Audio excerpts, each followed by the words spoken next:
I wanted to pause here and incorporate a very interesting explanation of the beginning of Surah Isra. And this is something that is relatively modern, as I will explain.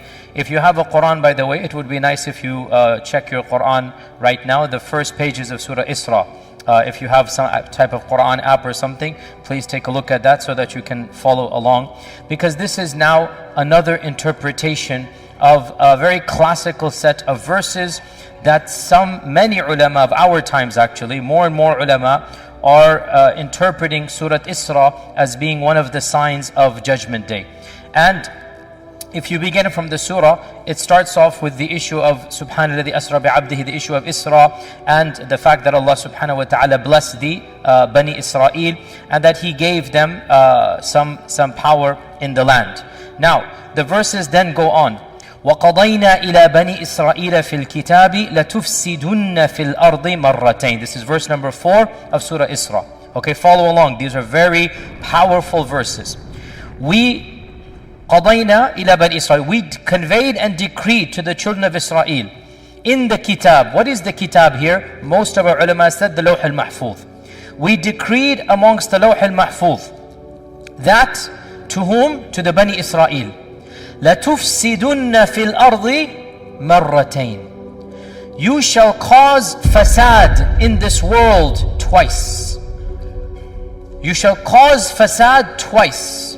لَتُفْسِدُنَّ فِي الْأَرْضِ مَرَّتَيْنِ وَلَتَعْلُنَّ عُلُوًّا كَبِيرًا. And you shall reach a degree of great haughtiness. عُلُوًّا كَبِيرًا. Interestingly enough, Allah uses the same adjective for Fir'aun. إِنَّ فِرْعَوْنَ Ya hafadha, inna fir'auna ala fil ardi.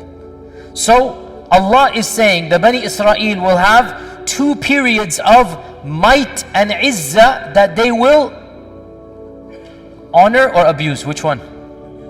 Abuse. وَلَتَعْلُنَّ عُلُوًّا كَبِيرًا. Okay, you guys all follow me? Everybody on the same page? Okay, now we move on. فَإِذَا جَاءَ وَعْدُ أُولَاهُمَا. When the first of these two promises come, when the first time that you shall rise up, you shall be dominant, you shall have ulu and cause fasad. What is fasad? Fasad is corruption. Fasad is killing. Fasad is subjugation of people. Fasad is lots of chaos wherever you are. This is fasad. Wallahu la yuhibbul fasad. إِنَّ الْمُلُوكَ إِذَا دَخَلُوا قَرْيَةً أَفْسَدُوهَا. This is fasad. Fasad is caused by corrupt people, by evil people. So Allah is saying, when the first of these two times is going to happen, what is going to happen? فَإِذَا جَاءَ وَعْدُ أُولَاهُمَا بَعَثْنَا عَلَيْكُمْ عِبَادًا لَنَا أُولِي بَأْسٍ شَدِيدٍ. We shall send against you. An army will come, a group will come against you. They are our creation, our servants. عِبَادًا لَنَا. We created them, you didn't create them. عِبَادًا لَنَا أُولِي بَأْسٍ شَدِيدٍ.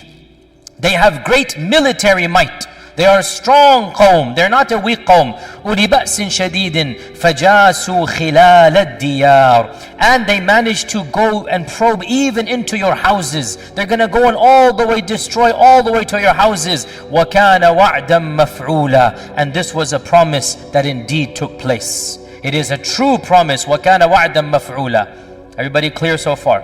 Okay, now ثُمَّ رَدَدْنَا لَكُمُ الْكَرَّةَ عَلَيْهِمْ.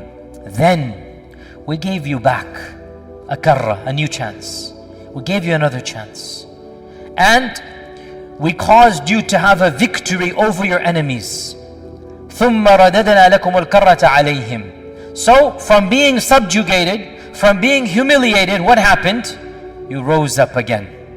You rose from the ashes and you developed power. And وَأَمْدَدْنَاكُمْ بِأَمْوَالٍ وَبَنِينَ. We gave you blessings. You now had a civilization, children, wealth. وَجَعَلْنَاكُمْ أَكْثَرَ نَفِيرًا. And we made you powerful in numbers. Your أَكْثَرَ نَفِيرًا means your manpower or your strength or your military might. All of this is allowed here, right? So you became a mighty nation.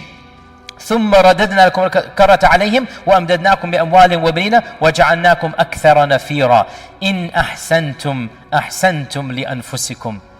Ya Bani Israel, if you do good, it's only for yourself, you will do good. وَإِنْ أَسَأْتُمْ فَلَهَا. But if you do evil, it will be used against you. You have power. If you are faithful to your commandments, if you obey Allah, you will benefit yourself, your nation will thrive, you will become more powerful. But if you misuse that power, and if you subjugate others and cause tyranny and facade, then that will be taken away from you. وَإِنْ أَسَأْتُمْ فَلَهَا فَإِذَا جَاءَ وَعْدُ الْآخِرَةِ. When the akhirah, the akhirah does not mean the akhirah. The akhirah here means the end of the two, the second one, the last one. The ulahuma is the first one, the akhirah is the last one. Doesn't mean the akhirah, the hereafter. No, that's a misunderstanding that people might have when they don't understand the meaning of akhirah here. فَإِذَا جَاءَ وَعْدُ الْآخِرَةِ. When the final of these, meaning the second, because there's going to be two times that they will rise up, right? When the second and final time, because there shall not be a third time of power. Ya Bani Isra'il, Allah has decreed you shall come to power and be a civilization twice. The first one, وَكَانَ وَعْدًا مَفْعُولًا. It is a done deal. The second one, when it shall happen, فَإِذَا جَاءَ وَعْدُ الْآخِرَةِ لِيَسُوءُوا وُجُوهَكُمْ. There is a missing phrase here, and that missing phrase, we should say it is understood by the context that Allah will send another group of people, and they will cause your faces to become sour. You will find that because when you're hurt, when you're irritated, when you're angry, when something happens to you, your faces scowl. لِيَسُوءُوا وُجُوهَكُمْ. After they were beaming with pride, they will now become scowling with anger. لِيَسُوءُوا وُجُوهَكُمْ. Now here, listen to this. وَلِيَدْخُلُوا الْمَسْجِدَ كَمَا دَخَلُوهُ أَوَّلَ مَرَّةٍ. And they shall enter the masjid. Which masjid? Ya audience. Aqsa. There's no ikhtilaf. The masjid here is not Mecca and Medina, Aqsa. وَلِيَدْخُلُوا الْمَسْجِدِ. And they shall enter the masjid, Masjid al-Aqsa. كَمَا دَخَلُوهُ أَوَّلَ مَرَّةٍ. As they entered it the previous time. كَمَا دَخَلُوهُ أَوَّلَ مَرَّةٍ وَلِيُتَبِّرُوا مَا عَلَوْا تَتْبِيرًا. And they will destroy whatever you had taken over with your ulu, whatever you had done, whatever you had built, whatever had been constructed with your ulu, وَلِيُتَبِّرُوا مَا عَلَوْا تَتْبِيرًا. All of it will be destroyed and taken away. And then Allah subhanahu wa ta'ala says, عَسَى رَبُّكُمْ أَنْ يَرْحَمَكُمْ. Your Lord might have mercy on you. وَإِنْ عُدْتُمْ عُدْنَا. And if you go back to your evil ways, we will go back to our punishing of you. That's what it means here. If you go back to your evil ways, we will go back to punishing you. وَجَعَلْنَا جَهَنَّمَ لِلْكَافِرِينَ حَصِيرًا. And we have made Jahannam a place for the kuffar to reside in. Jayyid. Okay. Everybody followed the translation? Clear? Jayyid. Okay. You all understood the translation. Okay. What is the tafsir of this page of Surah Isra? So here is one example that honestly so many of our modern scholars are rethinking through, because the Quran is so explicit. So you see where I'm heading with all of this. You all understand. Where I'm heading, there are dozens of modern ulama that have already said, I'm not the one saying it, but not a single alim 70 years ago held this view. How could they, when the political world was very different 70 years ago? You guys know what happened 70 years ago. Not a single alim ever felt that this ayah is a prediction of the future. Every alim that I have read, I could have missed some, but 40 ulama that I've read, the classical mufassirin, everyone is considering these two been there, done that from the past. And why would they not? Because in their time frame, the Bani Isra'il, there is no hope of another nation coming. They are scattered throughout the world. There is nothing that combines them. So they read these verses, they read history and common sense. There's nothing to make fun of, nothing to dismissive attitude. I would have done the same had I been alive 100 years ago, 1,000 years ago. That's human beings. Don't make our ulama infallible. I can be wrong and they can be wrong. They can be wrong, I can be right. I can be right, they can be wrong. This is the nature of human beings. These ulama, pretty much all of them, they said what? These two ulu have already taken place in the past. Done deal. And then they differed, as is to be expected, because there is no ijma'. They differed which of these two. And some said that the first of these was the Assyrian exile of 722 BC, when the Assyrians attacked the remnants of the original kingdom of Israel that was founded by Talut and